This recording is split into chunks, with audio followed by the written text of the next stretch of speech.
That Thursday I woke up burning with fever and called my supervisor, Elena, to say I wouldn't be in. She told me to rest and not worry. I believed her. I shouldn't have.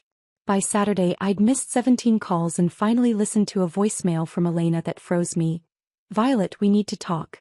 Call me as soon as you get this." Her voice was cold, scripted. When I called back, she said compliance had found serious issues on my computer. Unauthorized software, altered files, and messages leaking client data. I was to come in Monday and explain everything. I sat in silence. None of it was true. I'd built half the company's infrastructure over 4 years without breaking a single rule. This was sabotage. And I knew exactly who was behind it. Natalie Brooks had joined 8 months earlier. Charming, confident, always asking questions, always watching. I thought she admired my work. Now I realized she was studying me. My routines, my access, my vulnerabilities. Over time she began taking credit for my ideas, positioning herself as a collaborator. When Gregory praised one of my solutions, she smiled and said we'd developed it together. I didn't correct her. But slowly my credibility eroded. 3 months ago she turned sharper. In meetings she questioned my decisions, helpful suggestions laced with doubt. Then came the client data incident. During a major migration she claimed my secure backup protocol exposed sensitive information. Gregory panicked. An external review later proved my system was flawless. But the damage was done. He looked at me differently. So did others. She apologized, bought me coffee, played the concerned colleague. I accepted, but I stopped trusting her. I started documenting everything, backing up my work outside the company network. If you're new here and enjoying these powerful stories, make sure to hit that subscribe button and stay tuned for more. Let me know in the comments what part of today's story touched you most. When I got sick, I handed her the perfect opportunity. Lying in bed, I realized what happened. Natalie had used my absence to plant evidence. Software, corrupted files, fake emails, all traceable to my account. She timed it perfectly. Monday I walked into the office like it was a courtroom. Elena, Gregory, and Catherine from compliance sat waiting. Catherine listed the findings. Unauthorized software, tampered files, leaked data. All fabricated. I told them calmly, none of it was mine. They stared, already convinced of my guilt.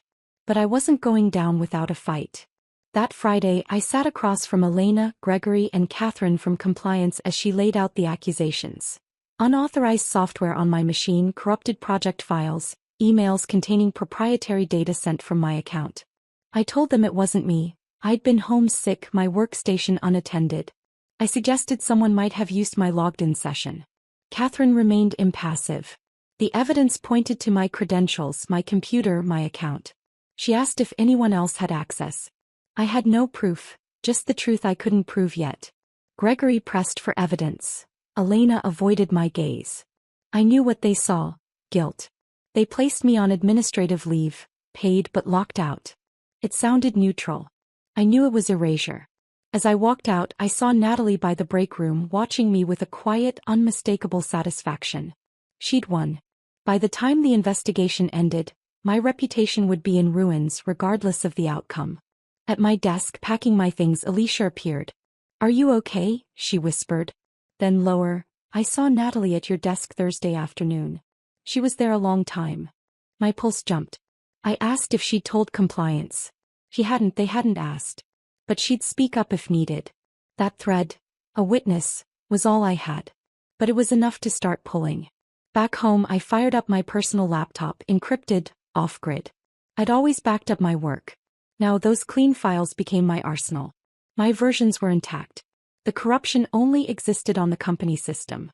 One problem remained: the unauthorized software.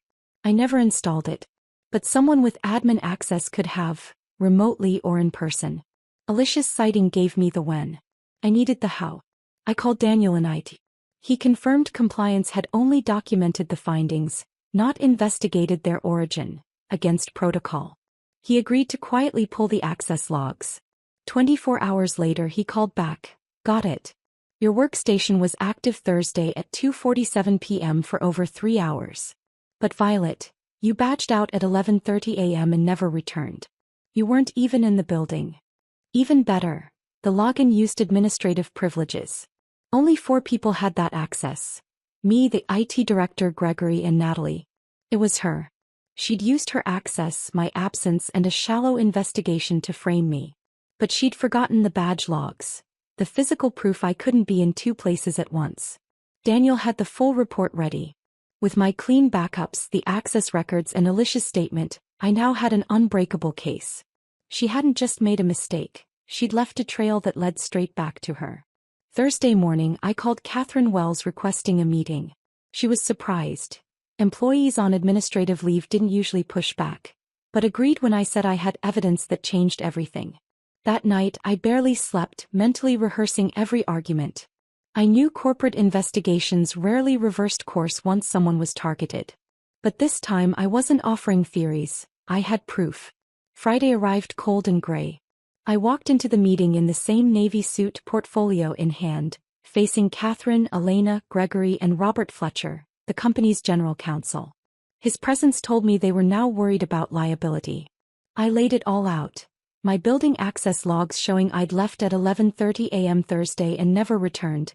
Daniel's forensic report proving a 3-hour session on my workstation during which unauthorized software was installed and files altered, all requiring administrative access. My clean backup files contradicting the corrupted ones, and Alicia's signed statement placing Natalie at my desk that afternoon. Robert studied the evidence, then turned to Catherine. Why wasn't a forensic analysis done before she was placed on leave? He asked. When she cited standard protocol, he cut in. Real investigations required deeper scrutiny, not just surface findings. This looked less like due diligence and more like a rush to judgment. Gregory finally asked if I was accusing Natalie. I replied, I'm stating facts. Someone with admin access used my workstation while I was gone. Natalie was seen there. That's not an accusation, it's verifiable truth. Robert ordered an immediate full investigation. Imaging all admin workstations, reviewing security footage, interviewing staff. He reinstated me on the spot, ending my leave, and promised a formal apology if the findings confirmed my evidence. Catherine stayed silent. Robert had shifted from damage control to damage prevention. As I left, Gregory called after me. I should have trusted your judgment, he said quietly. It wasn't a full apology, but it was something. The next week, forensic specialists combed through systems. I returned to work, met with wary respect. Natalie never came back. Her desk sat empty, stripped and sealed. Then Daniel brought the news. Security footage showed Natalie at my workstation for over 3 hours. Logs confirmed she used her admin credentials to plant evidence. But they found more. This wasn't new. Patterns emerged from the past 6 months. Subtle file changes, manipulated records, all designed to erode trust in others. 3 former employees had left under similar circumstances, each undermined by quiet doubts, then accused of errors. All had worked closely with Natalie. When Robert called me in, he wanted my insight into her methods. I explained how she exploited trust, planted seeds of doubt, and timed her attacks perfectly, like when I got sick. He admitted her actions could be criminal, but prosecution would force the company to admit systemic failure. They wanted containment, not scandal. I understood. My priority wasn't revenge. It was clearing my name and ensuring this couldn't happen again. Robert agreed to my requests. A formal apology, full reinstatement with safeguards for my future advancement, and a review of other suspicious departures. 2 former employees were already being offered settlements. Natalie was terminated with cause, losing her severance, while the company promised cooperation if legal action followed, though they hoped to avoid it. Justice had been served, but it felt hollow, like damage control rather than real accountability. The deeper harm, the erosion of trust, the careers already damaged, couldn't be undone by policy changes alone. Later, Elena asked to speak. In the same office where I'd been placed on leave, she apologized, admitting she'd failed me. She explained how Natalie had subtly shaped perceptions over months, casting doubt, questioning collaboration, so that when the false evidence appeared, it felt like confirmation, not surprise. It was psychological manipulation as calculated as the digital sabotage. I told her forgiveness was possible, but trust would take time. Some fractures never fully heal. In the weeks that followed, normalcy returned. I dove back into my work, finding comfort in problems with clear solutions.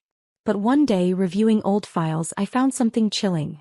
Buried in version histories, Natalie had documented disagreements and flagged my decisions months earlier, preparing multiple angles of attack. My illness wasn't the cause, it was just the opportunity. She'd been planning this for a long time. Daniel put it best over coffee.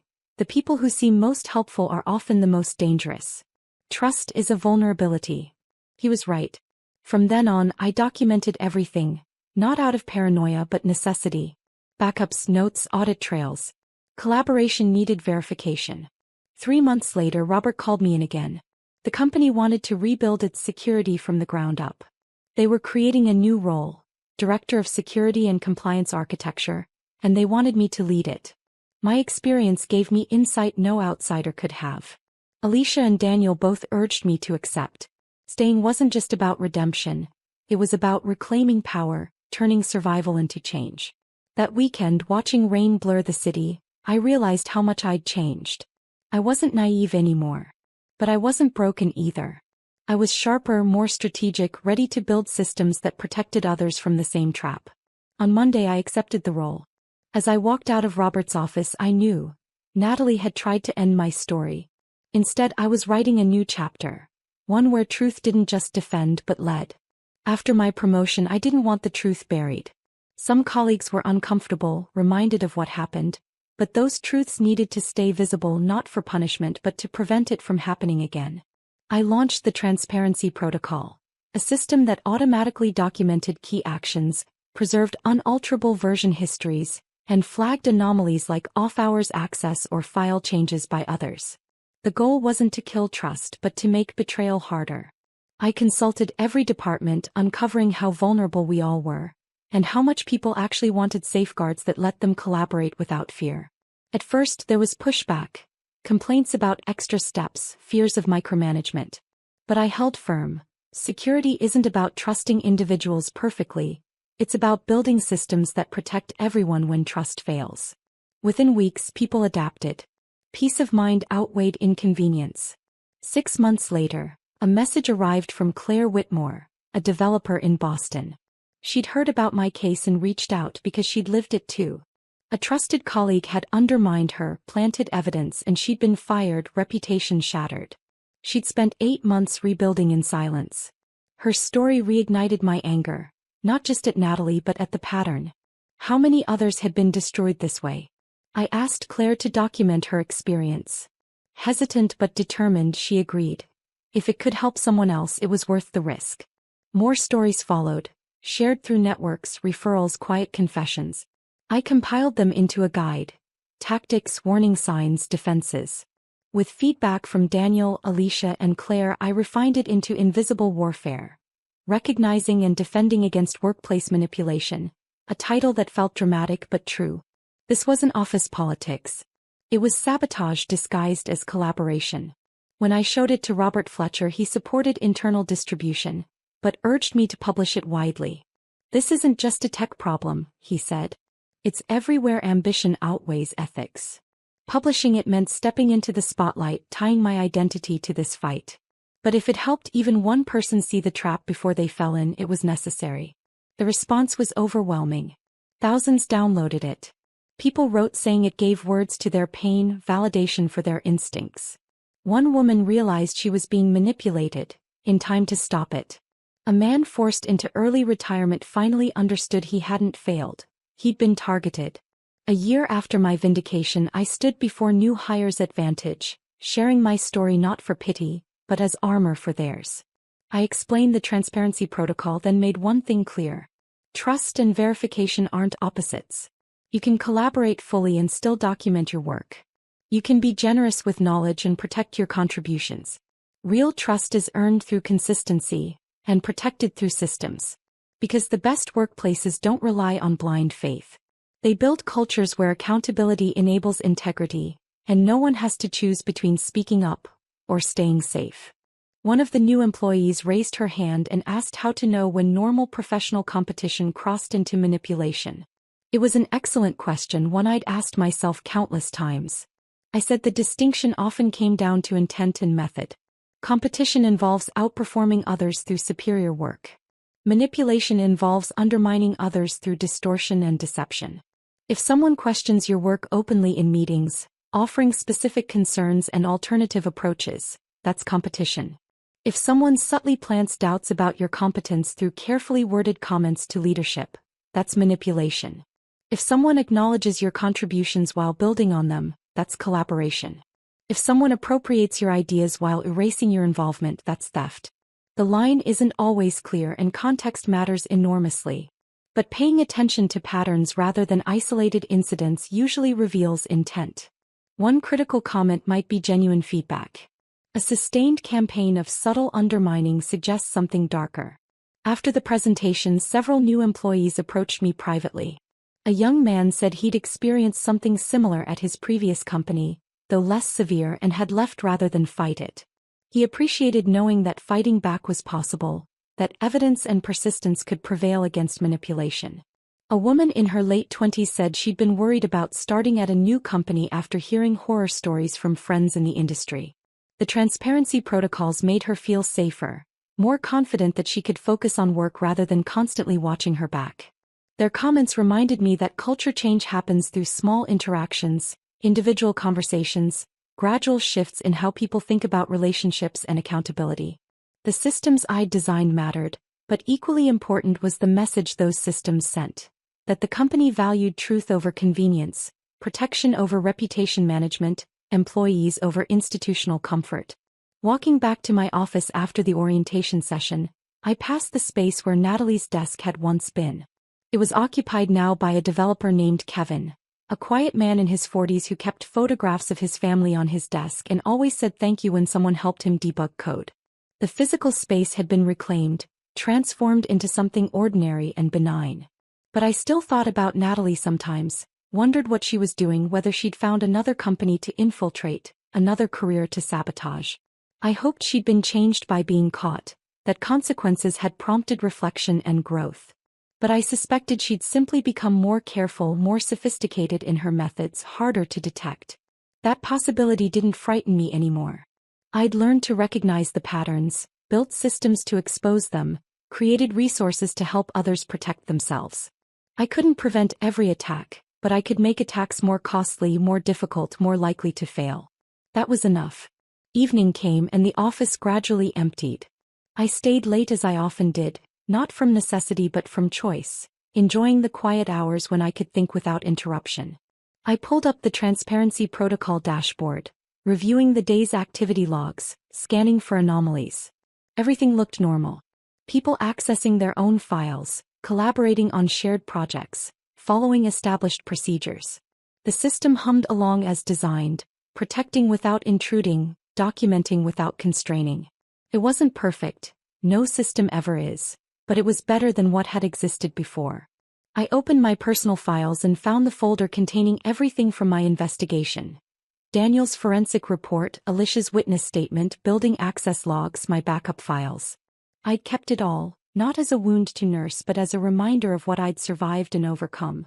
Looking through those documents now, I felt detached, like I was reading about events that had happened to someone else. The fear and anger had faded, replaced by something calmer, more durable.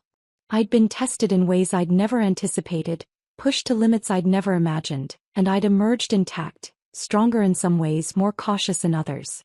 The experience had taught me that justice isn't guaranteed, that systems favor the ruthless unless deliberately designed otherwise, that individual integrity often matters less than strategic positioning. Those were hard lessons, uncomfortable truths that contradicted the meritocratic ideals I'd once believed in. But the experience had also taught me that evidence matters, that persistence pays off, that speaking truth eventually finds receptive ears. Not always, not immediately, but often enough to make the effort worthwhile. Cynicism was easier than hope, but hope had proven more accurate. I closed the files and shut down my computer. Outside the windows, Seattle had transformed into its evening self. Lights scattered across hills, the bay reflecting scattered illumination. The city looked peaceful from this height, its conflicts and struggles reduced to abstract patterns of light and shadow. Tomorrow would bring new challenges, new people to evaluate, new situations requiring judgment about trust and verification. I'd approach them with the wisdom Natalie had inadvertently taught me. Stay alert without becoming paranoid, document without losing spontaneity, protect yourself without closing off connection. The balance wasn't easy and I'd probably never master it completely. But I'd keep trying, keep refining my understanding, keep learning from both successes and failures. That seemed like the most anyone could do in a world where trust remained necessary but verification had become essential. I gathered my belongings and headed for the elevator. As the doors closed, I caught my reflection in the polished steel, seeing someone who looked both familiar and changed. Same face, same physical presence, but something in the eyes was different. More aware, more guarded, more certain of my ability to handle whatever came next. The lobby was quiet, security guard nodding as I passed. I pushed through the glass doors into cool November air, rain starting to fall in fine mist that caught the streetlights. I walked to my car slowly, not rushing, letting the day settle into memory. 2 years had passed since that Thursday morning when I'd woken with a fever and called in sick, inadvertently giving Natalie the opening she'd been waiting for. 2 years of investigation, vindication, reconstruction, and growth. 2 years of learning that workplaces are battlegrounds as much as collaborative spaces, that ambition without ethics creates monsters, that protecting yourself isn't weakness but wisdom. I started the car and pulled out of the parking garage, joining the flow of evening traffic. Somewhere in this city or another one like it, someone was probably experiencing what I'd gone through, facing false accusations, planted evidence, investigations designed to confirm rather than discover. Someone was probably feeling the isolation I'd felt, the fear that truth wouldn't matter, that their career was over. I couldn't help them directly, couldn't intervene in situations I didn't know about. But I'd created resources, shared knowledge, built systems that might reach them indirectly. I'd done what I could to make the landscape less hostile, to give people tools for defending themselves, to increase the odds that justice would eventually surface. That had to be enough. I drove through rain-slicked streets thinking about the nature of change.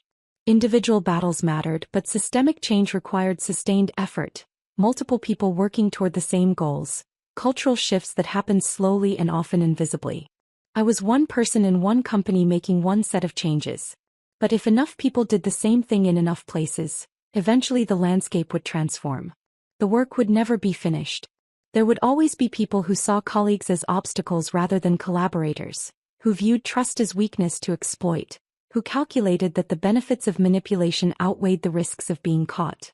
Human nature included that possibility and no system could completely eliminate it. But systems could make manipulation harder, consequences more certain, victims more equipped to defend themselves. Systems could shift incentives, reward integrity, punish deception.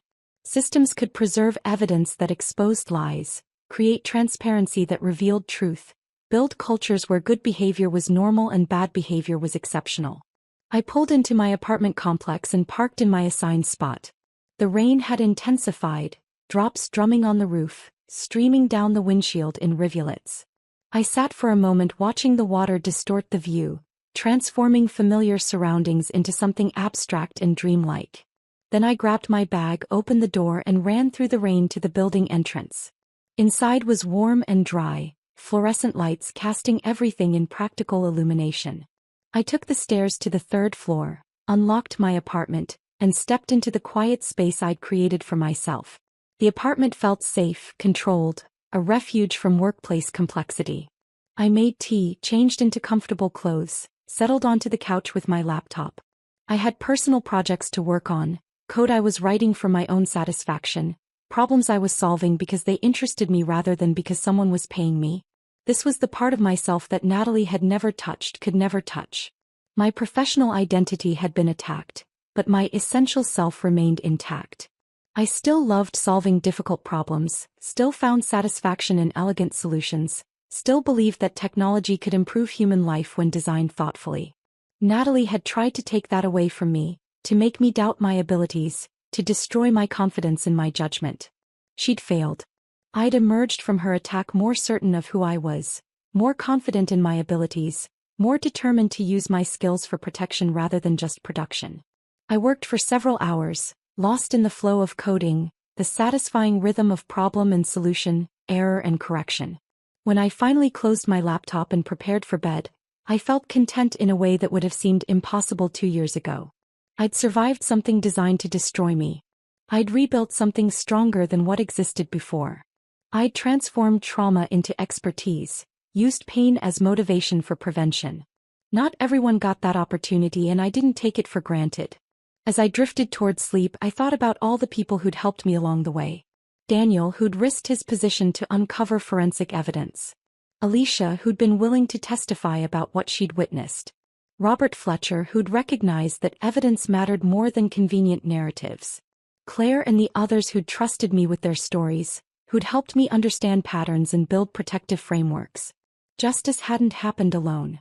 It required collaboration, people choosing to do the right thing even when convenience suggested otherwise.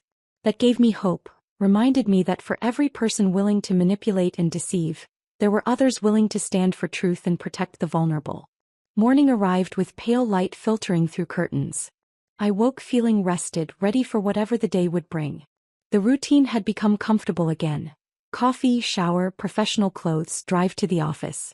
But now I moved through it with different awareness, appreciating the ordinary moments, grateful for the stability I'd fought to preserve. At the office, I settled into my day with familiar efficiency. Meetings with department heads about security protocols, reviews of system logs looking for anomalies, consultations with employees who had questions about new procedures. The work was demanding but satisfying, technical enough to engage my skills, human enough to feel meaningful. During lunch, I sat with Alicia and Daniel, the friendship between us deepened by shared experience. We talked about ordinary things mostly: weekend plans, movie recommendations, technical challenges we were facing. But occasionally the conversation would touch on what we'd been through, processing it from new angles, discovering insights we'd missed before. Daniel mentioned that he'd been approached by another company, offered a significant raise to join their security team. He declined, said he wanted to stay at Vantage to be part of what we were building. His loyalty touched me, though I understood it wasn't about personal attachment. It was about being part of meaningful change, contributing to something larger than individual advancement.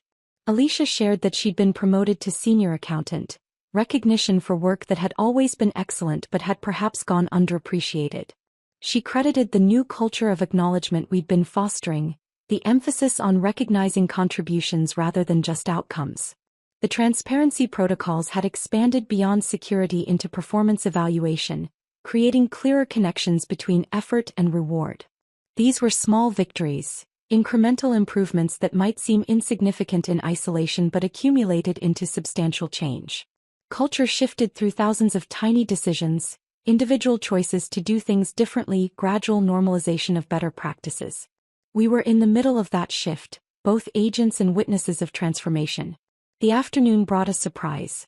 Robert Fletcher stopped by my office, asked if I had time for a brief conversation. His expression was serious but not grim, suggesting news rather than crisis. We sat, and he told me that the board of directors had been reviewing the company's progress over the past 2 years. They'd noticed marked improvements in employee retention, reduction in internal conflicts, increased collaboration across departments. Exit interviews revealed that people felt safer, more valued, more confident that their contributions would be recognized and protected. The transparency protocols had become a recruiting advantage, something that differentiated Vantage from competitors. Robert said the board wanted to expand my role again, creating a vice president of organizational integrity position that would oversee not just security but also ethics, compliance, and culture development. It would involve working across the entire company, setting standards, investigating concerns, ensuring that systems supported rather than undermined human flourishing. The offer stunned me. 2 years ago, I'd been on administrative leave, fighting to clear my name, uncertain whether I'd even have a job to return to. Now I was being offered a VP position, recognition that the work I'd been doing mattered at the highest organizational levels. I asked for time to consider it, not because I doubted my interest but because I wanted to think carefully about what acceptance would mean. The position would consume more of my time, pull me further from hands-on technical work, immerse me deeper in political and strategic considerations. I'd be more visible, more vulnerable to criticism, more responsible for outcomes beyond my direct control. But I'd also have greater influence, broader reach, more resources to implement changes I believed in. I could affect company culture at scale, create policies that protected thousands of employees, build systems that outlasted my individual tenure. The opportunity was significant and I suspected I'd regret turning it down. That evening I called Claire. We'd stayed in touch over the months, occasional video chats where we compared notes, shared insights, supported each other through difficult moments. She'd rebuilt her career successfully, found a company that valued her skills, even began mentoring younger developers who reminded her of herself before everything went wrong. I told her about the VP offer, asked for her perspective. She listened carefully, then said something wise. The question isn't whether you're qualified or whether you do the job well.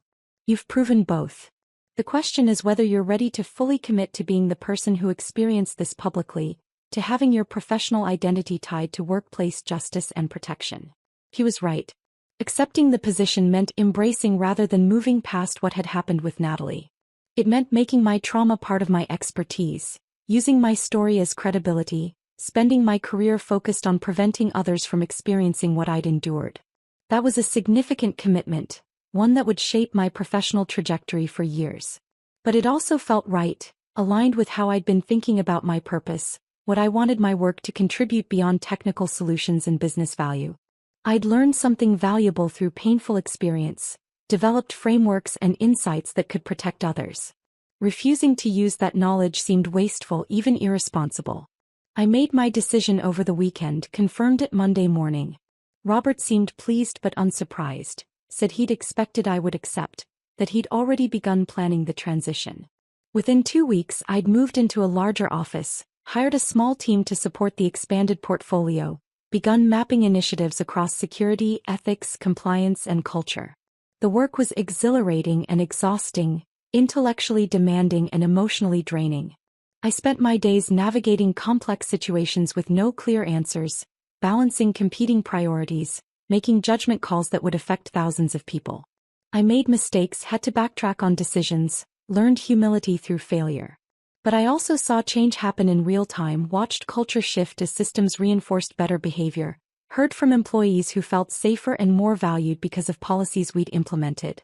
The work mattered, and mattering made the difficulty worthwhile. If you're still here, still listening to this journey that began with a fever and a false accusation, I want you to know something important. What happened to me wasn't unique or rare. Workplace manipulation occurs constantly in companies large and small, across every industry and geography. People who weaponize trust, who exploit systems, who destroy careers for personal advancement, they're everywhere. But so are people who stand for truth, who risk themselves to help others, who choose integrity even when convenience suggests otherwise. Daniel and Alicia existed in my story, but they also exist in yours, whatever situation you're facing. The challenge is recognizing them, building alliances, creating networks of mutual support and accountability. The systems matter too. Individual courage is essential but insufficient. We need structures that expose manipulation, preserve evidence, create consequences for deception. We need cultures that value verification without destroying trust, that protect the vulnerable without becoming paranoid, that reward good behavior more reliably than they punish bad behavior. This is the work I've committed myself to, not just at Vantage Solutions but in the broader professional community. Through writing, speaking, consulting, mentoring, whatever channels allow me to reach people who need tools for protecting themselves and building better environments. 3 years have passed now since that Thursday morning. 3 years of investigation, vindication, reconstruction, growth, and transformation. 3 years of learning that justice is possible but never guaranteed, that truth matters but requires effort to surface, that change happens slowly but can be accelerated through deliberate intervention. I still think about Natalie sometimes, still wonder what became of her, whether she found redemption or simply found new victims. I've heard rumors occasionally, whispers through industry networks about situations that sound familiar, but nothing I could confirm or act upon. She's out there somewhere, carrying whatever lessons she learned or didn't learn from being caught.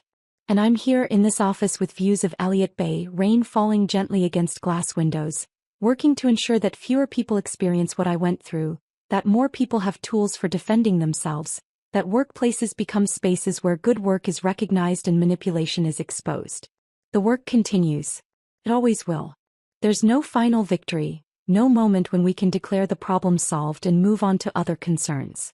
Human nature includes the possibility of betrayal, and organizational structures can always be exploited by those clever and ruthless enough to try. But we can make betrayal harder, consequences more certain, victims more equipped, systems more transparent.